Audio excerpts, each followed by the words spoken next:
Hello friends, Nagarjuna की आने वाली स्टोरी बहुत ही इंटरेस्टिंग होने वाली है, जिसमें आप देखने वाले हैं कि जिसमें जिमी अस्तिका और अर्जुन को मस्किनी लोक में रास्ता दिखा रही होती है। तभी उन्हें ठंडक का एहसास होने लगता है। अस्तिका अर्जुन को पीछे हटने के लिए कहता है और चारों तरफ घूम करके देखने लगता है। तभी एक जगह पर जाकर के अस्तिका बर्फ में परिवर्तित होने लगता है और अपनी शक्ति का प्रयोग करने वाला होता है। तभी उसके हाथ भी बर्फ के हो जाते हैं। अर्जुन अस्तिका को बचाने के लिए आगे की तरफ बढ़ने लगता है, किंतु अस्तिका उसे मना कर देता है और कहता है, नहीं अर्जुन, तुम वहीं रहो। यदि तुम यहाँ पर आए ना तो तुम्हारा भी यही हश्र होगा। तुम अपने अस्त्र का प्रयोग करो। जिमी भी कहने लगा, अर्जुन कुछ करो वरना हम तीनों बर्फ बन जाएंगे।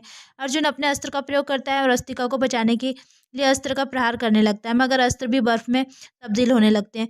उधर मस्किनी भी सोचने लगती है, अब मैं ऋषि काग्या की शक्तियों पर यकीन नहीं कर सकती। मुझे कोई ऐसा चाहिए जो मेरा कोई अपना हो। और तभी वो अपनी खास दासी माया और लोका से कहने लगती है, माया और लोका, तुम दोनों जाओ और अजगर को जगाओ, क्योंकि उससे ज़्यादा यकीन मैं किसी और पर नहीं कर सकती। और उसके बाद खुद पर। और कहने लगती कि अजगर को जगाने के लिए अमरोली के कुछ लोगों को भी लेकर जाना, क्योंकि उसे अपनी खुराक तो चाहिए ना। और कहने लगती है, अजगर, आज कितने हजारों साल के बाद मैं तुमसे मिलूँ। माया और लोका मस्किनी की आज्ञा लेकर के कुछ लोगों को अपने साथ अजगर को जगाने के लिए जाती है। तभी वहाँ पर अजगर उन लोगों के सामने आ जाता है। आदित्य भी टीना के सामने अपनी गन तान देता है। गन देख करके कहने लगती है, क्या हुआ, यह क्या कर रहे हो। आदित्य उसकी किताब ले लेता। टीना उससे कहने लगती है, प्लीज़ मेरी किताब वापस कर दो। आदित्य उससे पूछने लगता है, जब तक मुझे मेरे सवालों के जवाब नहीं मिल जाते तब तक मैं किताब तुम्हें नहीं दूंगा। टीना कहने लगती है, तुम ही बताओ, अगर मैं कोई नेगेटिव आत्मा होती तो तुम लोगों की जान क्यों बचाती। टीना की बात सुनकर के आदित्य कहने लगता है कि तो फिर तुम क्या हो। मैंने अपने सपने में भी नहीं सोचा था कि ऐसा कोई लोग हो सकता है और तुम उसके बारे में सब कुछ जानती हो। टीना भी कहने लगती, मैं जानती हूँ कि तुम्हारे लिए यह सब कुछ समझना बहुत मुश्किल है और हम तीनों अमरोली के लोगों को ही बचाना चाहते हैं ना, तो प्लीज़ मुझ पर भरोसा करो वरना चले जाओ यहाँ से। भी कहने लगता है, यहाँ से जाना क्या इतना आसान है। टीना भी कहने लगती, तो फिर मुझ पर भरोसा करो प्लीज़। और उसकी बात सुनकर के आदित्य उस पर भरोसा करते उसकी किताब उसे दे देता है और टीना का भरोसा जीतने के लिए उसकी बंदूक भी टीना को दे देता है। इधर नूरी भी मस्कनी लोक में घूम रही होती है और सोच रही होती कि इस भयानक जगह से मैं कैसे निकल पाऊंगी और आंटी को कैसे ढूंढ पाऊंगी। तभी उसे किसी की हार्ट सुनाई देती है और वो उस ओर बढ़ने लगती है। उधर जिमी ठंड की वजह से नीचे जमीन पर गिर जाती है। अर्जुन अस्तिका को बचाने की कोशिश कर रहा होता है, मगर उसकी सारी कोशिशें नाकामयाब हो रही होती है। तभी अर्जुन सोचने लगता है कि अब अपनी शक्तियों का प्रयोग करने के अलावा मेरे पास और कोई रास्ता नहीं बचा है और अपनी आंखें बंद करके महादेव को याद करने लगता है और कहने लगता है, महादेव, अब आपका ही सहारा है और समय भी बहुत कम है। मुझे शक्ति दो, मुझे सही राह दिखाओ, मेरी मदद करो। उधर नूरी भी इधर उधर देखने लगती है। तभी उसके सामने अजगर आते हुए उसे दिखाई देता है। उधर अर्जुन भी अपने मणि के तेज का प्रयोग करने लगता है और कहता है कि बस एक वह मणि है जिसमें सूर्य का तेज छुपा है और इस बर्फ को पिघला सकती है। और अपना मुंह खोल करके मणि की शक्ति का प्रयोग करके अस्तिका की बर्फ को पिघला देता है और बेहोश हो जाता है। अस्तिका और जिमी अर्जुन को देखने लगते हैं। अस्तिका अर्जुन से पूछने लगता है, अर्जुन, तुम ठीक तो ना, उठो। अर्जुन, तुम्हें कुछ हुआ तो नहीं। तुम्हें कुछ हो जाता ना तो मैं स्वयं को कभी भी माफ़ नहीं कर पाता। तुम्हारा जीवन तो बहुत अमूल्य है हम सबके लिए। तभी अर्जुन भी कहने लगता है, आप भी तो मेरे पिता है ना, मेरा भी तो आपके प्रति कोई कर्तव्य बनता है ना, तो आपकी ज़िंदगी भी तो मेरे लिए उतनी ही ज़रूरी है। अस्तिका कहने लगता है, पहले तो तुम्हारा जीवन का लक्ष्य बहुत बड़ा है और इस लक्ष्य में बस एक मार्गदर्शन की भूमिका मैं निभा रहा हूँ। और तुम्हें नहीं भूलना चाहिए, इस युग में केवल तुम ही हो जो मस्किनी का वध कर सकते हो। इसलिए मैं तुम्हें बार बार समझाता हूँ कि तुम अपनी शक्तियों का बचा करके रखो। अगर तुम्हारी शक्ति यूं ही खत्म हो गई ना तो तुम मस्किनी को हराओगे कैसे। अर्जुन भी कहने लगता है, मेरे शिव ही मेरे शक्ति है, मेरे महादेव वही है, मुझे शक्ति देंगे जिससे मैं मस्किनी को परास्त कर पाऊंगा।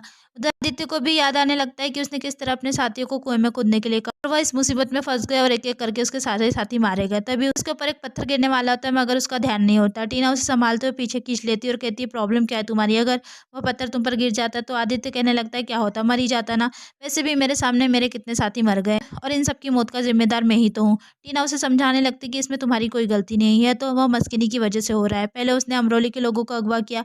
आदित्य पूछने लगता है, मगर वह चाहती क्या है। तभी टीना उसे बताती कि वह बस अर्जुन से बदला लेना चाहती है। जब अर्जुन ने उसे शादी के लिए मना कर दिया था ना, बस उसी का बदला ले रही है वह अर्जुन से और अमरोली के लोगों से। आदित्य कहने लगता है, मुझे तो इस तरह की कहानी पर यकीन ही नहीं हो रहा। टीना भी कहने लगती है, जब कुछ घटना होती है ना तभी तो कहानी बनती है ना, और थोड़े ही समय में जब हम मस्किनी लोग पहुंचेंगे ना तो तुम्हें यकीन भी हो जाएगा। आदित्य भी कहने लगता है, मस्किनी लोग, क्या उसने अपने नाम पर मस्किनी लोग बना लिया। टीना उसे बताने लगती, हाँ, और वह मस्किनी लोग क्या सारे लोगों के ऊपर कब्जा करना चाहती है और वो शहंशाह से भी क्रूर है और उससे लड़ने की शक्ति केवल अर्जुन में है और बस मैं उसकी मदद करना चाहती हूँ। आदित्य कहने लगता है, तो ठीक है, अब से मैं तुम्हारे साथ हूँ, और टीना की तरफ दोस्ती का हाथ बढ़ा लेता है।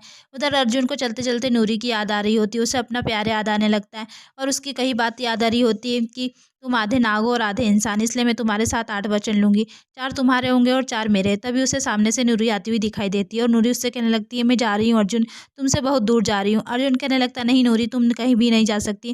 नूरी भी कहने लगती है अर्जुन मुझे पता है तुम मुझसे बहुत प्यार करते हो और मैं भी तुमसे बहुत प्यार करती हूँ, मगर मुझे जाना ही होगा और मैं जा रही हूँ। तभी अर्जुन कहने लगता है नूरी मत जाओ, मैं मर जाऊँगा, और ज़ोर-ज़ोर से चिल्लाने लगता है और कहने लगता है वापस आ जाओ।